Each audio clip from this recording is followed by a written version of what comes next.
So this is why 90% of people fail in trading. If you're watching this, you've probably spent months, maybe years, looking for the perfect strategy. You've bought the courses, you've tried the secret indicators, and you've probably followed the signal providers.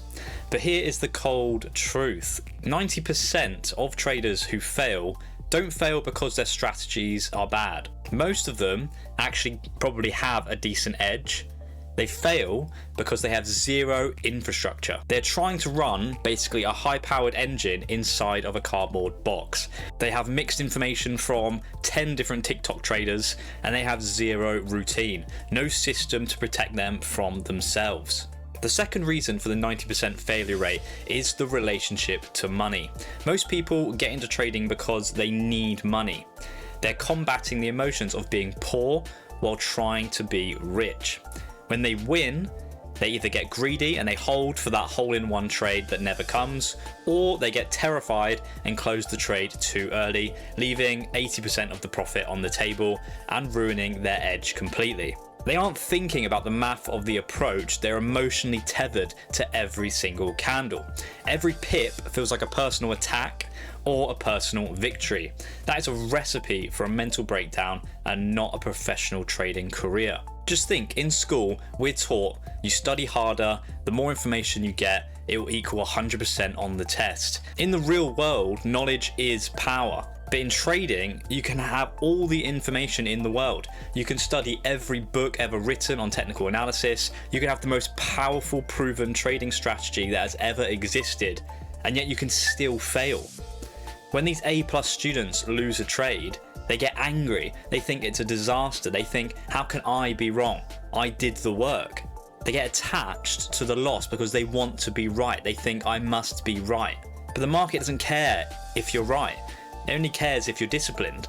That backwards logic is the wall that 90% of people can never actually get over. I see people arguing all the time that trading is 100% strategy, 0% psychology, and I just think that is totally nonsense.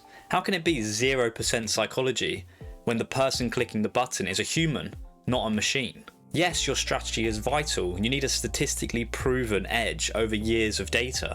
You need to know that your plan will work over thousands of trades. But the psychology component is the infrastructure that allows you to actually execute on that plan. Without a routine, without a set of non-negotiable rules, and without a tool to handle the math for you, your brain will override your proven strategy every single time you hit a losing streak. Why do you think it is that people can pass prop firm accounts on paper trading, but then as soon as they go live, they blow their account? It's because it's all mental. If you want to move on from the 90% to the 10%, you've got to stop looking for a new indicator and start trying to build your infrastructure. Fix your relationship with money. Accept that being wrong on a trade is just a business expense. And most importantly, get a system in place that removes the human error from your risk. One thing that actually helped me is just to say to yourself, I will take the next 100 trades regardless of what happens, and then I'll analyze the results. It will stop you hesitating, and it will force you to focus on executing, and it will show you how true probabilities actually work. That's why we built RiskFusion, to give you the engineering you need so your psychology doesn't stand in the way of your strategy. You need to stop being a trading analyzer and start being a trading operator. Yes, 90% of traders fail, but it doesn't have to be you. It is possible. You just need to invest in the right tools, invest in yourself, and build good, strong habits, and just follow the process of being a trader rather than fixating on the outcome all the time and just fixating on this idea of just making money and making all these percentages. It's unrealistic, and it will halt your performance. If you're interested in RiskFusion, check it out today. You can get a 7-day free trial and see how you can be more disciplined with your risk. And if not, I'll see you all in the next video.